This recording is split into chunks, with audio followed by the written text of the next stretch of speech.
Sorry. Hello বন্ধুরা, আপনারা ভালো আছেন?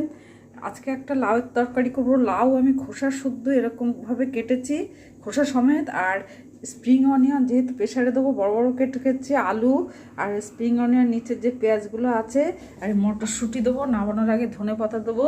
লঙ্কা দেবো না, তার বদলে একটা ফোড়নের সময় শুকনো লঙ্কা দেবো, আর এই হট চিলি দেবো, দিয়ে একটা সবজি করবো। 5 ফোড়ন, শুকনো লঙ্কা, তেজপাতা ফোড়ন দিয়ে আর একটু হিং ফোড়ন দিয়ে মশলাটা পেস্ট করা ছিল, জিরে, ধনে, মৌরি, আদা, নুন, হলুদ, মিষ্টি কষে এই হট চিলি আর মটরশুঁটিটা দিয়ে দেবো। কষে নিয়ে সেদ্ধ হচ্ছে লাউটা দিয়ে দেবো, মশলাটাও দেবো আর একটু আটাও দেবো।